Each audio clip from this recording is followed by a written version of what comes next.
long time ago, there lived a king who was famed for his wisdom.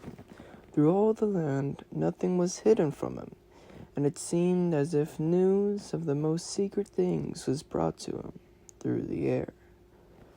But he had a strange custom. Every day after dinner, when the table was cleared and no one else was present, a trusty servant had bring him one more dish. It was covered, however, and even the servant did not know what was in it, nor did anyone know. For the king never took off the cover to eat until he was quite alone. This had gone on for a long time, when one day the servant who took away the dish was overcome with such curiosity that he could not help carrying the dish into his room.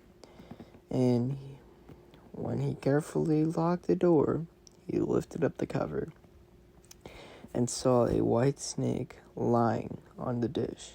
But he saw it, he could not deny himself the pleasure of tasting it, so he cut off a little bit and put it into his mouth. No sooner he had touched his tongue than he heard a strange whisper of little voices outside his window.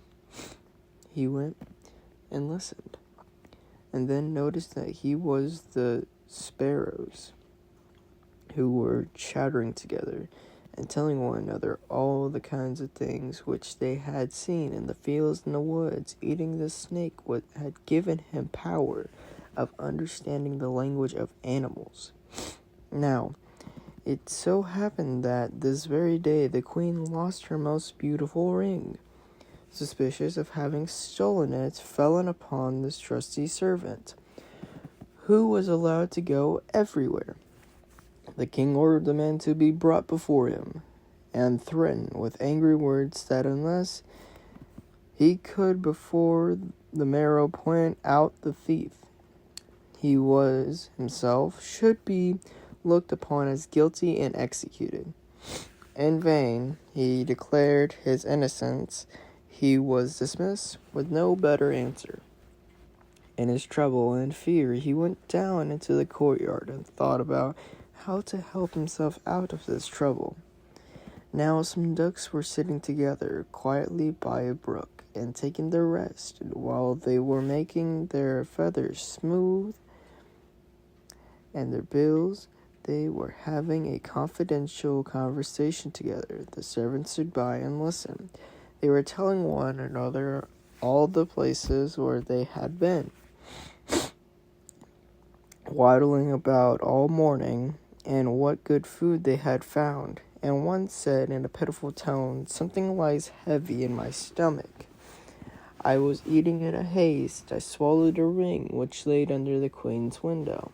The servant at once seized her by the neck, carried her to the kitchen, and said to the cook, "Here is a fine duck. Pray, kill her." "Yes," said the cook, and weighed her in his hand. She had spared no trouble to fatten herself, and has been waiting to be roasted long enough. So he cut off her head, and as she was being dressed for the spit, the queen's ring was found inside her. The servant could now easily prove his innocence. The king, to amends for the wrong, allowed him to ask a favor, and promised him the best place in the court that he could wish for. The servant refused everything, and only asked for a horse and some money for traveling, as he had a mind to see the world and go about a little. When his request was granted, he was sent outside his way. One day came to a pond, where he saw 3 fishes caught in the reeds and gasping for water. Now through it says that the fishes are mute. He heard them lamenting that they must perish so miserably, and he had a kind heart. He got off the horse and put 3 prisoners back into the water. They quivered with delight, put out their hand, and cried to him, "We will remember you and repay you for saving us." He He rode on, and after a while, it seemed to him that he had heard a voice in the sand at his feet.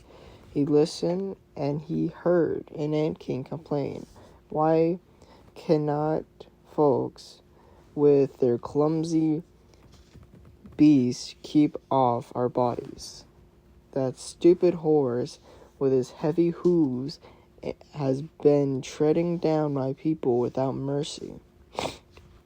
So the servant turned on to the side path, and the ant king cried out to him, "We will remember you. One good turn deserves another." The path led him into a wood, and here he saw two old ravens standing by their nest, and they're throwing out their young ones. "Out with you, you idle, good-for-nothing creatures," cried they. "We cannot find food for you any longer. You are big enough and can provide for yourselves." But the poor young ravens lay upon the ground, flapping their wings and crying, "Oh, what helpless chicks we are! We must shift ourselves, and yet we cannot fly. What can we do but lie here and starve?" So the good young fellow alighted and killed his horse with his sword and gave it to them for food.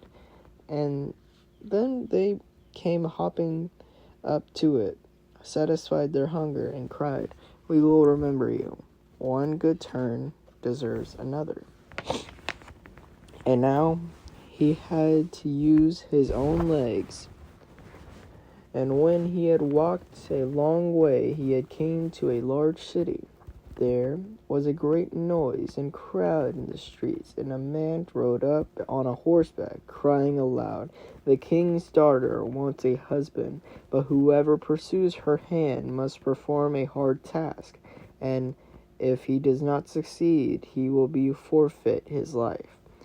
Many had already made the attempt, but in vain. Nevertheless, when the youth saw the daughter's king, he was so overcome by her great beauty that he forgot all danger, went before the king and declared himself a suitor. So he was led out of the sea, and a golden ring was thrown out into it in his sight. Then the king ordered him to fetch this ring up from the bottom of the sea, and added, "If you come up again without it, you will be thrown out again and again until you perish amid the waves." All the people grieved for the handsome youth. Then they went away, leaving him alone by the sea. He stood on the shore and considered what he should do, when suddenly he saw three fish come swimming towards him, and they were the very fish whose lives he had saved. The one in the middle held a mussel in his mouth, which it laid on the shore at the youth's feet. And when he had taken it up and opened it, there lay a gold ring in the shell. Full of joy, he took it to the king and expected that he would grant him the promised reward. But when the proud princess perceived that he was not her equal in birth, she scorned him and required him first to perform another task. She went down into the garden and strewed with her own hands 10 sacks full of millet seeds on the grass.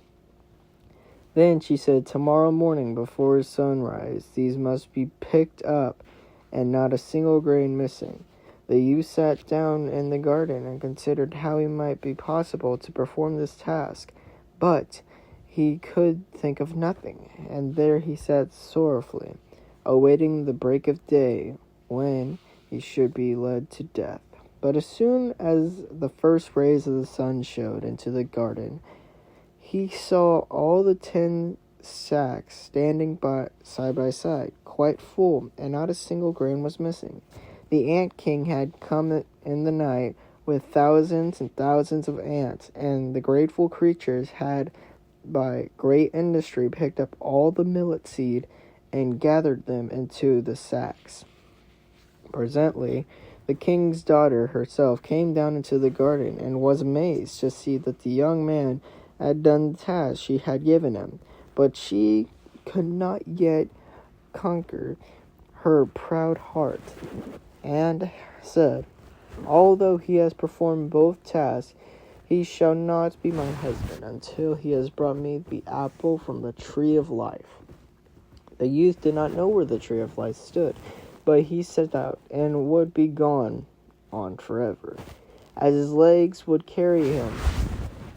He had no hope of finding it.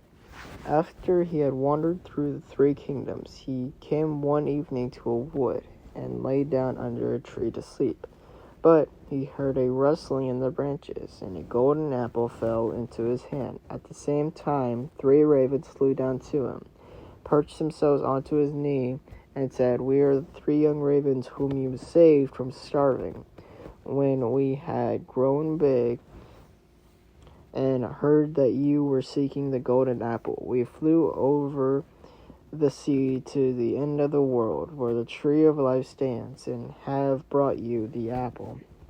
The youth, full of joy, set out homewards, and took the golden apple to the king's beautiful daughter, who had no more excuses left to make. They cut the apple of life in 2 and ate it together, and then her heart became full of love for him, and they lived in undistributed happiness to a great age.